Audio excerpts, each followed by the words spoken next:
entertaining. There will be some shots fired tonight in the room, so everyone should tune in. It's going to be really great. I'm looking forward to hearing it. I love it all. And you wrote most of it, you said. I can't take credit. In true Donald Trump fashion, the man puts his pen to the paper himself.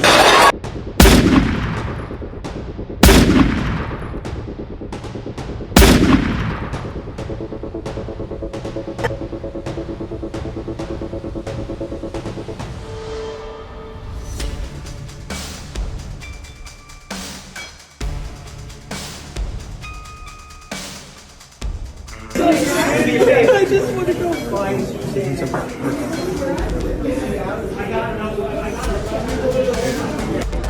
Inside, they started up.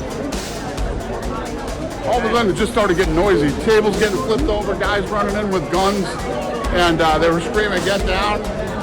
I didn't get down. It was fucking awesome. I literally took every minute of it in, and it was a pretty crazy, unique experience. So you were on the aisle? What exactly?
On the night of the White House Correspondents' Dinner, one of Washington's most anticipated annual gatherings, a room packed with cabinet members, journalists, diplomats, celebrities, and the President of the United States himself, a 31-year-old man from California walked into the Washington Hilton Hotel carrying a shotgun, a pistol, and multiple knives.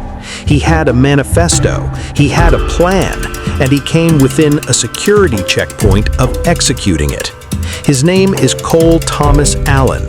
He was, until recently, a school teacher. He had been crowned Teacher of the Month, and he almost changed the course of American history in a hotel lobby. I am your host. This is Africa Daily. Tonight we are breaking down one of the most significant security incidents in recent American political history. What happened, what it tells us about the state of political violence in the United States, and why, from where we sit on this continent, this story carries implications that go far beyond Washington. Let's get into it. What actually happened? The sequence of events.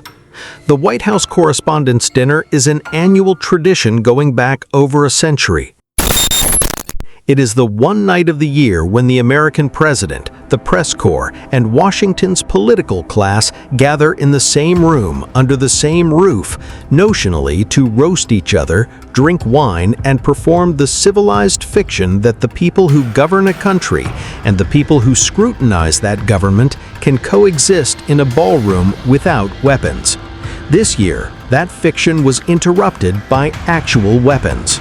Here is the timeline as we understand it. The dinner was being held at the Washington Hilton Hotel, a venue that, as multiple attendees noted after the fact, was not designed for the security requirements of a sitting president in mind. The lobby area of the hotel, the first floor, was, by the accounts of journalists who were there, essentially open. Anyone could walk in. Two ladies with a piece of paper and a pen were checking names at a table. The actual security checkpoint, the metal detectors, the bag searches, the pat-downs, was one floor below, in the basement lobby, accessible via escalator. The only ticket check between the open lobby and the escalator was a tiny white piece of paper. No QR code, no digital verification. A small white piece of paper that, as one correspondent on the ground noted, was easily replicable. For an event hosting the President of the United States, the Vice President, the Speaker of the House, and most of the Cabinet, the entry system was, to use the diplomatic word, informal. Cole Allen understood this. He was staying at the hotel. He had checked in during the week with a shotgun, a pistol, and multiple knives, and nobody had searched his room. When the dinner began and guests began moving toward the security checkpoint downstairs, Allen made his move. He ran. Security footage posted by Trump himself on Truth Social shows the moment. A man moving at speed, ducking low, blowing past the checkpoint before agents could react. Secret Service drew weapons. Shots were fired, 4 or 5 by multiple accounts. Allen was not hit. He was apprehended at the scene, unharmed, taken into custody. By that point, upstairs in the ballroom, chaos had already arrived. There were loud bangs, whether from the shots fired at Allen or from something else, the room could not immediately determine. Tables were being knocked over, people were screaming, and the Secret Service, trained for exactly this scenario, moved. When you watch the backstage footage of what happened in those first 60 seconds after the shooting began outside, two things are simultaneously true. The first, the Secret Service performed exactly as they are designed to. They moved with coordinated, practiced speed. The president was surrounded, shielded, and removed from the room. The First Lady was with him. Press Secretary Carolyn Leavitt was rushed from the stage. Within seconds, the most protected person in the world was no longer in an exposed position. The second, everything else was controlled chaos. Vice President J.D. Vance was evacuated first. His detail moved marginally faster than the presidential detail, which makes operational sense. The Presidential Secret Service also had Melania Trump to account for, and the presence of the First Lady adds complexity to the extraction geometry.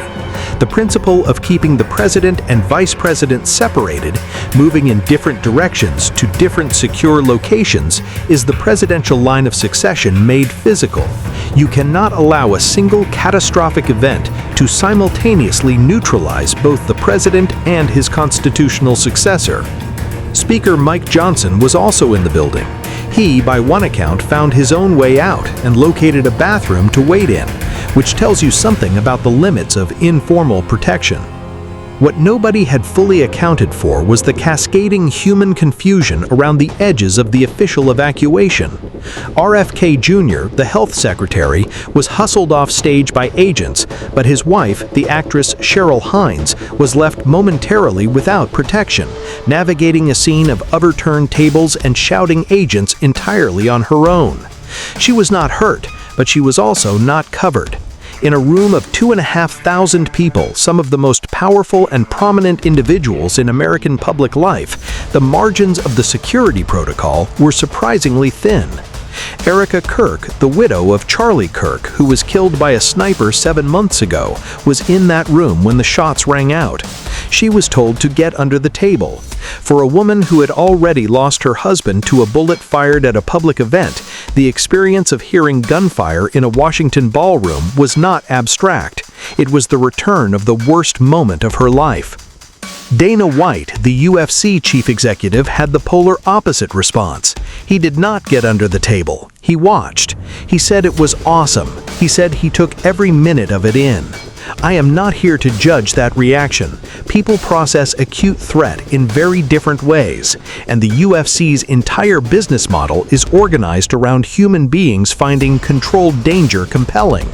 But the contrast between those two reactions, one person re-experiencing trauma, one person experiencing entertainment, tells you something true about how Americans relate to political violence, even in the same room, at the same moment, under the same gunfire. A third time, putting this in sequence. It is necessary to say plainly, this was not the first time. It was not even the second. Since 2024 alone, Donald Trump has been the target of what investigators have classified as credible, active assassination attempts on at least 3 occasions that we know about publicly. There are almost certainly others that were contained quietly, without public disclosure, precisely because the Secret Service does not discuss operational matters. In July 2024, at a rally in Butler, Pennsylvania, a 20-year-old named Thomas Matthew Crooks climbed onto a rooftop within line of sight of the stage and fired at the president. The bullet grazed Trump's right ear. One audience member was killed. The shooter was neutralized by Secret Service. The images from that moment, Trump raising his fist, blood on his ear, agents swarming around him, became the defining political photograph of 2024. Weeks later, at the Trump International Golf Club in West Palm Beach, Secret Service discovered what investigators described as an AK-47-style rifle with a scope, 2 backpacks, and a GoPro camera hidden in the foliage bordering the course. A man named Ryan Wesley Routh was later identified, arrested, and ultimately sentenced to life in prison. Trump had been on the course. He was unharmed. In February of this year, a 21-year-old man breached the security perimeter at Mar-a-Lago carrying a shotgun and a petrol canister. Trump was not at the property at the time. The man was shot and killed by Secret Service agents. And now, the Correspondents' dinner. When a journalist asked Trump directly why he believed he continued to be targeted in this way, the president's response was characteristically theatrical, but also underneath the performance, revealing. He said that historically, the most effective leaders are the ones whose lives are threatened, that it was, in a strange way, confirmation of his importance. That is a performance. But behind the performance is a man who has survived 3 confirmed assassination attempts in less than 12 months, who has been flanked by armed agents at every public appearance for nearly a decade, and who made a phone call at 7 in the morning the day after the Correspondents' dinner shooting, not to a political ally, not to a lawyer, not to a family member. He called Jonathan Karl, an ABC News journalist who has written multiple books critical of Trump, to ask if he was okay. That detail is worth sitting with. Whatever you think of his politics, whatever you think of his media strategy, whatever you think of the broader forces that have shaped American political culture in the last decade, a man who had just survived yet another attempt on his life was within hours. Who is Cole Allen? Cole Thomas Allen is 31 years old. He is from California.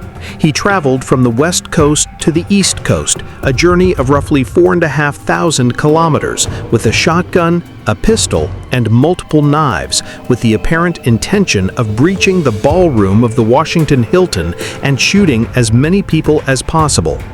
He was, until this week, a school teacher. He had been named Teacher of the Month. He left behind a manifesto. Based on early reports from investigators, the document expressed hatred towards President Trump, towards Republicans, and towards Christians. But the investigators also noted, and this is worth holding on to because it is more honest than the most of the commentary that followed, that they could not yet be certain his primary target was the president. Some evidence suggested his rage was directed at the media as much as at Trump. The room he was trying to enter held 2,500 people, including journalists, political figures, and celebrities. This ambiguity matters because in the hours after the incident, there was enormous pressure from multiple directions to fit Allen into a pre-existing narrative. One side wanted him to be the product of left-wing media demonization of the president. The other wanted the focus on Trump's own inflammatory rhetoric towards the press. Both of those framings have some merit. Neither of them is complete. What is complete is this: a 31-year-old man with no criminal record that would have flagged him to authorities, who had been sufficiently respected in his professional life to be recognized as Teacher of the Month, had converted his legitimate grievances, whatever they were, into a plan to commit mass murder at a public event. That is the fact that every other analysis has to reckon with, not the politics of it, the human reality of it. The security failure that allowed Allen to check into a hotel with an arsenal and stay there undisturbed until the most significant political gathering of the year took place in that same building, that failure will be investigated. There will be congressional hearings. There will be disciplinary consequences. The question of how a man carrying a shotgun was able to take a room in the same hotel hosting the President of the United States without triggering any security protocol is not a small question. It is a foundational one. The political temperature and the role of language. This is where the editorial voice engages fully, balanced, careful, and honest.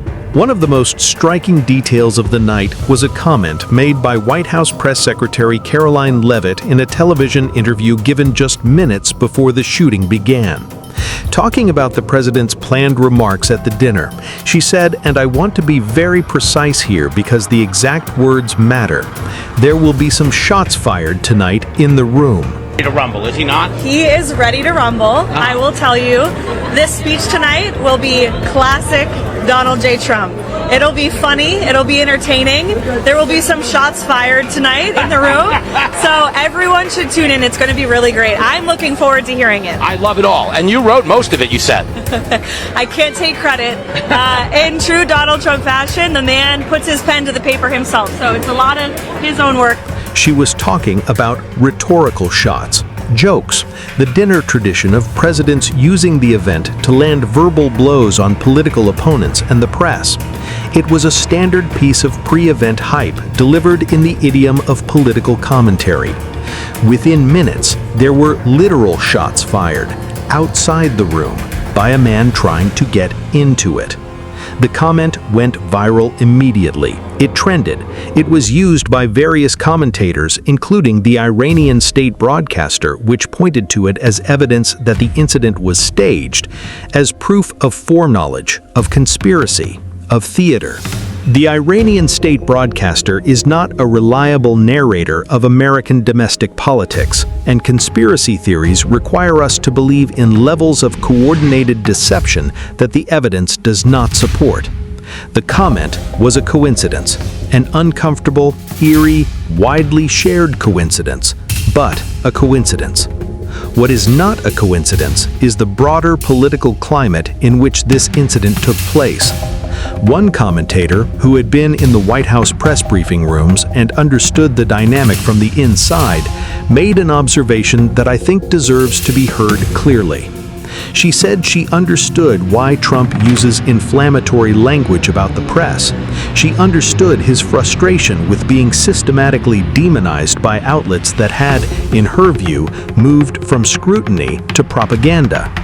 But she also said, and this was the harder admission, that the president himself does not help with the temperature. Both things are simultaneously true.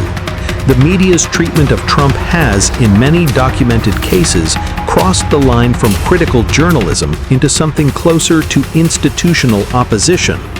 And Trump's rhetoric about the press, enemies of the people, fake news, threats delivered in front of crowds, has a history of finding its way into the decision-making of people who are already radicalized.